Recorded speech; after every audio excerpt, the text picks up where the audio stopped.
Bonjour à tous.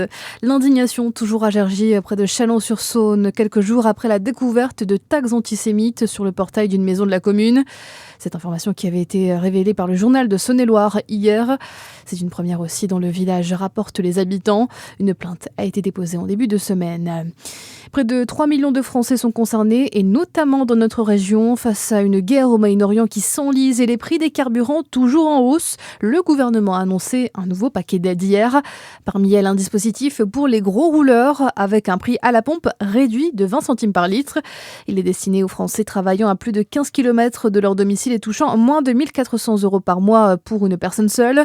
Un coup de pouce bienvenu, mais insuffisant, affirme Philippe Nauzière, président de l'association 40 millions d'automobilistes. C'est pas suffisant. Aujourd'hui, on devrait payer le litre de carburant autour de 1,70 €. On serait là dans un prix, même si c'est déjà élevé, qui serait supportable. Mais arriver maintenant à des prix tels que le diesel à 2,20 ou 2,30, ce n'est absolument plus supportable. Et c'est pas parce qu'on va avoir 20 centimes de ristourne, c'est bien, c'est bon à prendre. Mais c'est pas ça qui va régler le problème des Français, des automobilistes. De toute façon, ce sont encore des aides ciblées, alors qu'aujourd'hui, l'ensemble des automobilistes auraient besoin de ces aides. Si vous êtes éligible, il faudra se connecter d'ici quelques semaines sur le site internet des impôts. Dans le reste de votre actualité générale, la tension monte encore d'un cran au Moyen-Orient. Les Iraniens ont révisé ce matin un porte-conteneurs au large d'Oman. Les dégâts matériels sont importants, mais l'équipage serait sain et sauf. Et un autre cargo a également été la cible de tirs alors qu'il quittait l'Iran. Aucun dommage n'a cette fois été signalé. C'est ce qu'annonce l'agence de sécurité maritime britannique.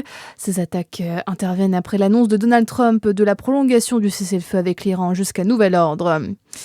Et c'est dans ce contexte qu'une nouvelle réunion est organisée aujourd'hui et demain au Royaume-Uni sur la sécurisation du détroit d'Ormuz. Des militaires d'une trentaine de pays sont attendus sur place. Elles auront lieu ces vendredis 24 et le samedi 25 avril. Les premières journées départementales des armées se dérouleront au jardin du département et place de la République à Dijon.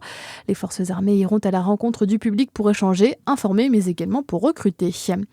Un mot de sport, cette course solidaire en soutien à l'Ukraine organisée ce samedi. Une 3e édition qui se déroulera à Besançon, place Granvelle, à l'initiative de l'association humanitaire Fortrail qui a décidé de relancer l'Ucrone.